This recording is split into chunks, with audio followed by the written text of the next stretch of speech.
तो आज हम शुरू करने वाले हैं, समझाने वाले हैं मोस्ट इम्पोर्टेंट यानी बहुत जरूरी एमसीक्यू टाइप क्वेश्चन, वो भी जो हमारा फर्स्ट चैप्टर है किसमें, जीव विज्ञान में बोले तो साइंस का जो हमारा जीव विज्ञान का पोर्शन है उसमें हमारा जो फर्स्ट चैप्टर है क्या, जैव विक्रम। आज हम उसके मोस्ट इम्पोर्टेंट जो एमसीक्यू टाइप क्वेश्चन होते हैं उनको कवर करने वाले हैं, देखने वाले हैं। तो बिना किसी देरी के आइए हम शुरू करते हैं और समझते हैं इन मोस्ट इम्पोर्टेंट क्वेश्चनों को।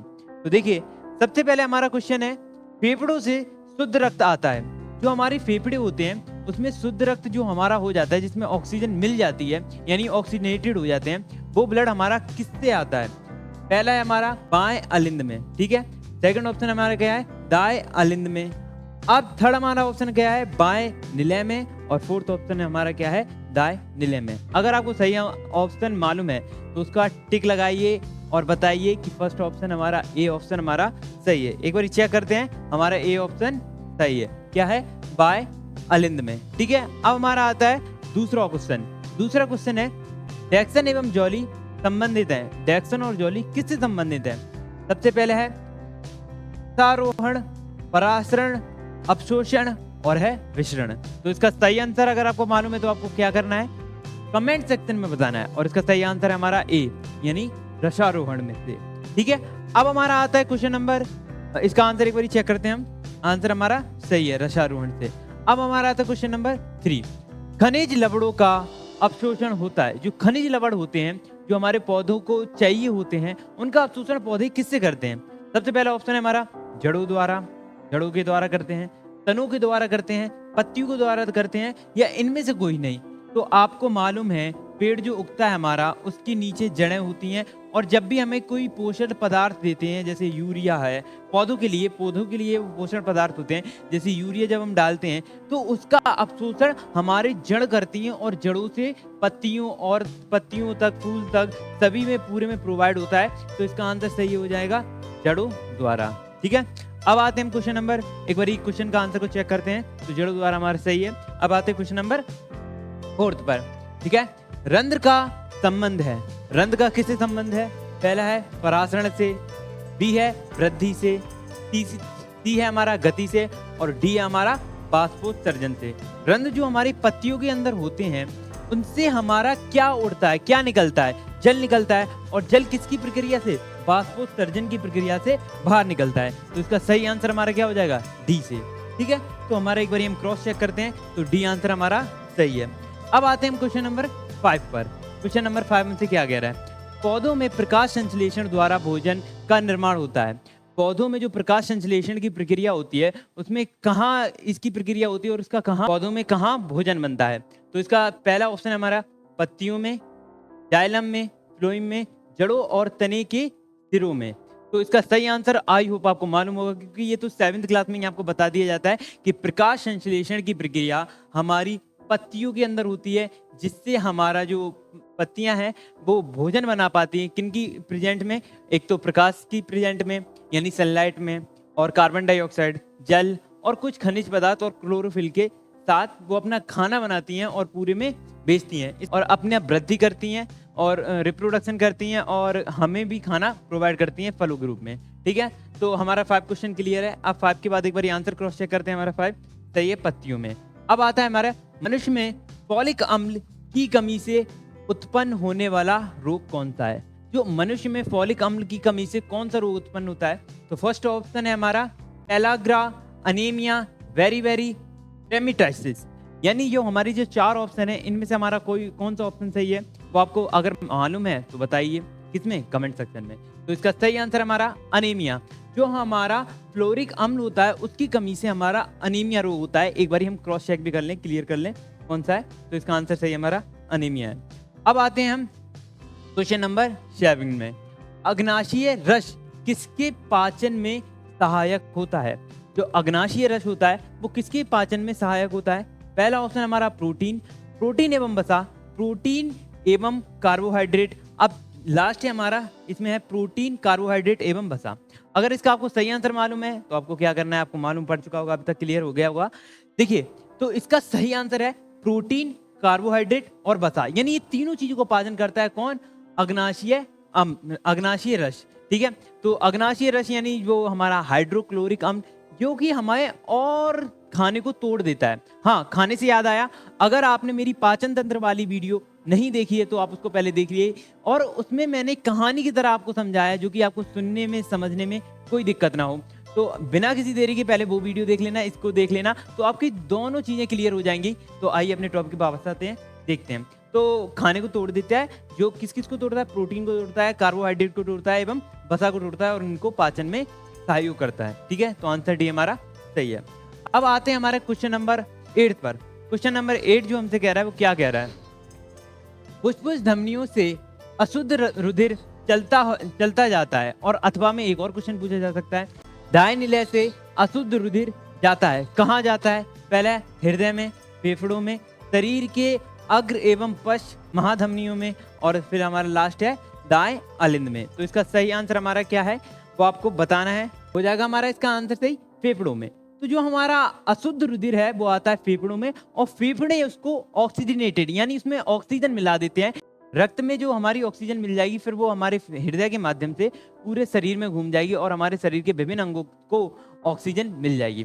ठीक है, तो इसका सही आंसर हो जाएगा फेफड़ों में। तो एक बार हम क्रॉस चेक करते हैं, तो इसका आंसर सही क्या है हमारा फेफड़ों में। अब आते हैं हम क्वेश्चन नंबर 9 पर। क्वेश्चन नंबर 9 में हमसे क्या पूछा गया है, यकृत परिवर्तित करता है, किसको परिवर्तित करता है? आइए क्वेश्चन को ऑप्शनों को पढ़ते हैं। अमोनिया को यूरिया में, अमोनिया को शर्करा में, अमोनिया को वशीय अम्ल में, अमोनिया को नाइट्रोजन में। तो इसका सही आंसर हमारा क्या है? फर्स्ट वाला। जो हमारा यकृत होता है यानी जो हमारा लिवर होता है वो अमोनिया को यूरिया में बदलता है। ठीक है, अब इसका एक बार आंसर को क्रॉस चेक कर लेते हैं, तो हमारा आंसर सही है ये। अब आते हैं हम क्वेश्चन नंबर 10 पर। क्वेश्चन नंबर 10 में हमसे क्या कहा जा रहा है, केवल नर में पाई जाने वाली ग्रंथि है।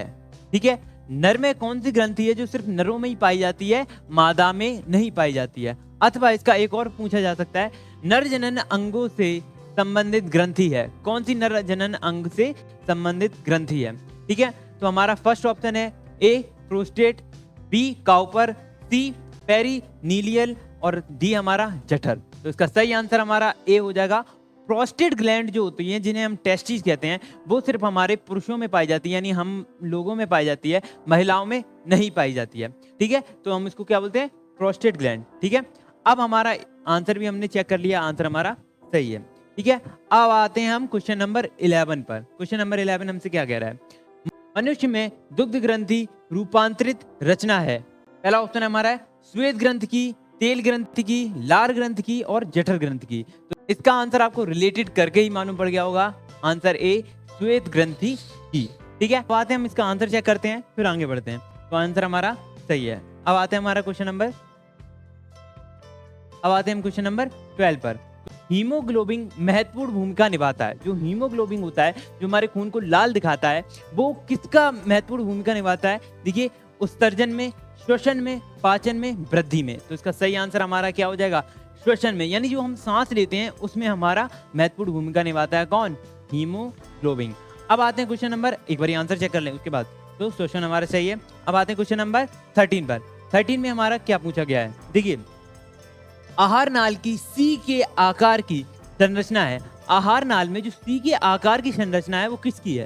पहला है आमाशय की, बी है हमारा ग्रहणी की, और सी हमारा श्वसन नाल की, और डी हमारा कृमि रूप प्रशिशोषिका। ठीक है, तो इसका आंसर सही हमारा हो जाएगा ग्रहणी की, यानी जो ग्रास नली होती है जिससे हम खाना खाते हैं उसका आकार किसकी तरह होता है? उसका आकार सी की तरह होता है। ठीक है, उसका आकार सी की तरह होता है। ठीक है, अब आते हैं हम इसका आंसर चेक करते हैं, तो आंसर हमारा ग्रहणी सही है। अब आता है हमारा क्वेश्चन नंबर 14 हमसे क्या कह रहा है, मनुष्य के प्रत्येक जबड़े में चर्वक दंतों की संख्या होती है।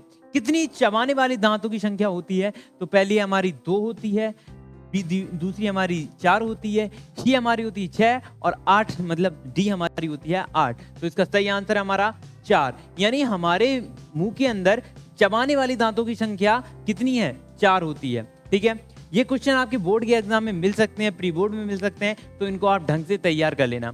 ये 100% तो नहीं कह सकता कि 100% यही आ जाएंगे, लेकिन हाँ चांसेस इनके बहुत रहेंगे, तो इनको तैयार कर लेना। इनसे रिलेटेड आपको और क्वेश्चन भी मिल सकते हैं। ठीक है, तो हमारा आता है आप क्वेश्चन नंबर 15। मनुष्य में प्रमुख उत्सर्जनीय अंग है, यानी मनुष्य में सबसे ज्यादा उत्सर्जनीय अंग कौन सा है, सबसे ज्यादा यूज होने वाला उत्सर्जनीय अंग कौन सा है? पहला है त्वचा, दूसरा है फेफड़े, तीसरा है आहार नाल और डी हमारा है वृक यानी किडनी। तो इसका सही आंसर आपको मालूम पड़ गया होगा, हमारा कौन सा है? वृक यानी किडनी। एक बार क्रॉस चेक करते हैं तो हमारा वृक एकदम सही आंसर है। अब आते हैं हम क्वेश्चन नंबर 6 पर।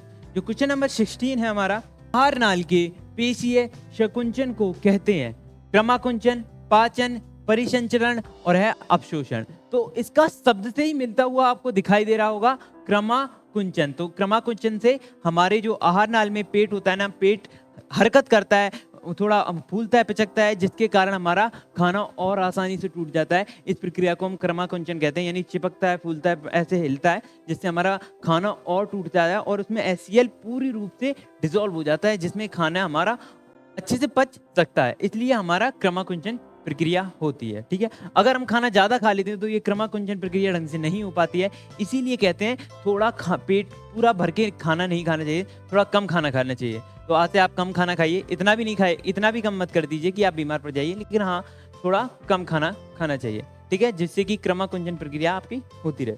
ठीक है, अब आते हैं, हमारा आंसर ऑप्शन सही है हमारा ए। क्वेश्चन नंबर 17 हमसे क्या कह रहा है? स्ट्रिएप्सन एंजाइम क्रिया करता है, कौन सी क्रिया करता है?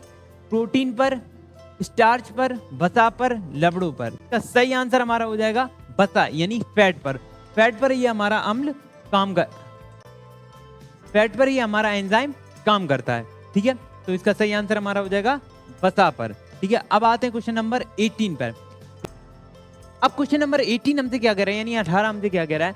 ग्लाइकोलाइसिस के अंत में कितने ATP अणुओं का भार होता है?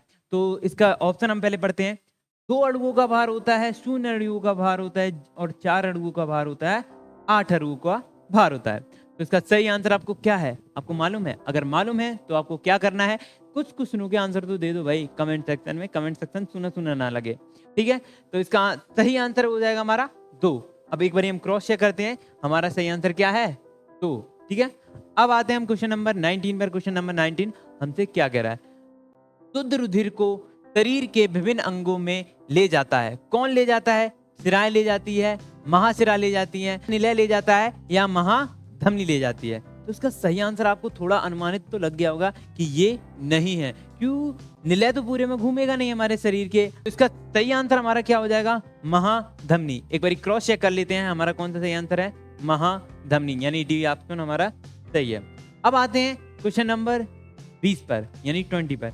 विटामिन सी का अच्छा स्रोत है, यानी विटामिन सी सबसे ज्यादा अच्छी किससे मिलती है?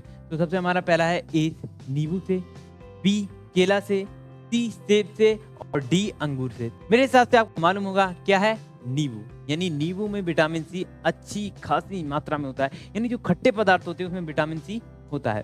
तो नींबू में होता है, टमाटर में होता है, अंगूर में भी होता है, लेकिन अंगूर खट्टे हैं कि नहीं ये मालूम करना पड़ता है। तो अंगूर में भी होता है, सेब में भी होता है, लेकिन अच्छा स्रोत होता है नींबू।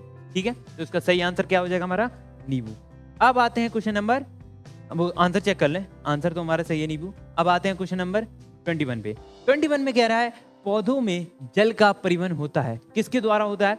तो अभी हम देखते हैं, जाइलम द्वारा होता है, फ्लोएम द्वारा होता है, पत्तियों द्वारा होता है, जड़ों द्वारा होता है। अब देखिए, जड़ों से सिर्फ जल का अवशोषण होता है, यानी जल को जमीन से ले लिया जाता है, लेकिन पूरे में घुमाने का काम कौन करता है? हमारा जाइलम करता है। कौन करता है? जाइलम। इसकी मैं एक ट्रिक बताता हूँ। जल माने जाइलम, यानी जल को कौन ले जाएगा? जाइलम ले जाएगा। और फल माने यानी फूड माने फ्लोएम, तो फूड को कौन ले जाएगा? फ्लोएम ले जाएगा। यानी अगर फूड की बात होती है तो फ्लोएम पूरे पेड़ में खाना पहुंचाएगा, और अगर जल की बात होती है तो जाइलम पूरे पेड़ में जल पहुंचाएगा, और अगर खाने की बात होती है तो पत्तियां खाने को बनाएंगी। ठीक है, और जड़ की बात होती है तो जड़ अवशोषण करेगी खनिज पदार्थ और जल को। ठीक है, सबके काम मैंने बता दिए, तो इसका सही आंसर हमारा क्या हो जाएगा? जाइलम। ठीक है, तो जाइलम हमारा सही आंसर है ऑप्शन ए। अब आते हैं क्वेश्चन नंबर 22 पर। 22 हमसे क्या कह रहा है? मनुष्य में पाचन तंत्र का सबसे लंबी भाग है, यानी सबसे लंबा भाग किसका होता है मनुष्य के पाचन तंत्र में? सबसे पहला आमाशय यानी पेट में, ग्रहणी यानी गृहस्नली में, ठीक है, और क्षुद्रांत यानी छोटी आंत में, और ब्रह्मांत्र यानी बड़ी आंत में। क्षुद्रांत, आप इस शब्द को ध्यान से सुन लीजिए, क्षुद्रांत, क्योंकि आपके क्वेश्चन पेपर में आ सकता है और शायद आपको इसका मतलब ना मालूम हो। क्षुद्रांत मतलब होता है छोटी आंत और ब्रह्मांत मतलब बड़ी आंत। तो सबसे लंबा भाग हमारा होता है सी यानी क्षुद्रांत। क्षुद्रांत में हमारा खाने का अवशोषण होता है, यानी खाने का जितना भी पोषण तत्व होता है उसको खाने से लिया जाता है। तो क्षुद्रांत यही हमारा बड़ा रोल अदा करती है किसमें, पाचन में, क्योंकि अगर हम उसमें उससे पोषण तत्व ही नहीं ले पाएंगे तो खाना खाने का हमारा कोई उद्देश्य होगा ही नहीं। तो इसका आंसर हम चेक करते हैं, क्षुद्रांत सी इज द करेक्ट आंसर। ठीक है, अब आते हैं हम क्वेश्चन नंबर 23। हम क्वेश्चन धीरे धीरे खत्म करते जा रहे हैं और हमें धीरे धीरे काफी टॉपिक क्लियर भी होते जा रहे हैं, तो इस बात की खुशी है मुझे। ठीक है, अब देखिए, प्रकाश संश्लेषण की प्रक्रिया में उत्पन्न गैस, यानी प्रकाश संश्लेषण की जो प्रक्रिया होती है उसमें कौन सी गैस उत्पन्न होती है?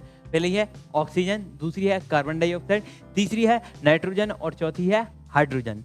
ठीक है, इसका आंसर तो मुझे पूरी पूरी पूरी उम्मीद है आपको मालूम होगा, क्या? ऑक्सीजन। यानी ऑक्सीजन ही प्रकाश संश्लेषण की प्रक्रिया में उत्पन्न होती है और कार्बन डाइऑक्साइड को ऑक्सीजन में परिवर्तित किया जाता है।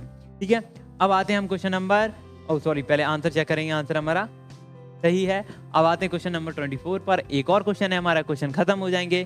खुश मत होइए, मैं आपको और क्वेश्चन दूंगा, इंपोर्टेंट दूंगा, जिससे कि आपकी नॉलेज भी बढ़े और आपके क्वेश्चन भी क्लियर हो। ठीक है, तो 24 हमारा क्या है? मनुष्य में रक्त का शुद्धिकरण होता है यकृत यानी लिवर में, वृक्क यानी किडनी में, हृदय यानी दिल में और फेफड़े यानी लंग्स में। ठीक है, तो इसका सही आंसर हमारा हो जाएगा वृक्क। वृक्क यानी किडनी में जो होता है हमारा, रक्त के अंदर जितनी भी अशुद्धियां होती हैं, जितनी भी यूरिया होती है, जितने भी गलत पदार्थ होते हैं, उनका अवशोषण करके नेफ्रॉन्स द्वारा उनका अवशोषण करके छान लिया जाता है और यूरिन के माध्यम से उनको बाहर निकाल दिया जाता है, यानी पेशाब के माध्यम से उसको उन पदार्थों को बाहर निकाल देते हैं। तो रक्त को कौन साफ करता है? वृक्क यानी किडनी। अब आप सोच रहे होंगे तो हमारा फेफड़ा क्या करता है? फेफड़े हमारे रक्त में ऑक्सीजन को मिलाते हैं, ना कि उसको साफ करते हैं। ठीक है, तो इन चीज में कंफ्यूज मत होना और क्लियर रखना। तो इसका हमारा सही आंसर हमारा क्या हो जाएगा? डी यानी वृक्क यानी किडनी। ठीक है, अब आते हैं हम क्वेश्चन नंबर 25 पर, यानी लास्ट क्वेश्चन है और ये वीडियो खत्म हो जाएगी। लेकिन ये वीडियो खत्म होने से पहले आपको मैं एक चीज क्लियर दूं कि ये इंपोर्टेंट है, इनको तैयार कीजिए। आपके हाफ ईयरली में, आपके प्री बोर्ड में, आपके बोर्ड में आपका बहुत साथ देंगे। तो इन क्वेश्चनों को तैयार कीजिए, इनसे रिलेटेड क्वेश्चन है उनको तैयार कीजिए।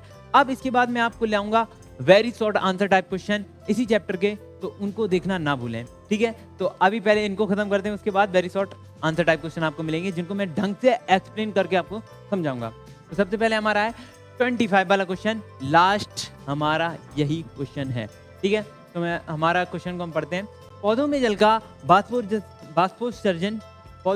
बाष्पोत्सर्जन होता है पत्तियों द्वारा, जड़ों द्वारा, तनों द्वारा, फूलों द्वारा। तो इसका आंसर आई होप आपको क्लियर है, किसके द्वारा? पत्तियों द्वारा। तो इसका आंसर हम एक बार क्रॉस चेक करेंगे और लास्ट स्लाइड की ओर बढ़ेंगे। तो पत्तियों द्वारा हमारा सही आंसर है और हम इसको टिक करके आगे बढ़ते हैं। आगे हमें क्या कहा जा रहा है? Thank you. अब थैंक यू किस लिए कहा जाता है मैं आपको बता चुका हूँ। थैंक यू, आपने हमारी वीडियो देखी, आपने इसको लाइक किया, सब्सक्राइब किया होगा हमारे चैनल को और शेयर किया होगा अपने दोस्तों को इस वीडियो को। ठीक है, तो ऐसे ही इंगेजिंग वीडियो आप देखते रहिए, बढ़ते रहिए और रुकिएगा नहीं। Thank you for watching. मिलते हैं नेक्स्ट वीडियो में नए टॉपिक के साथ।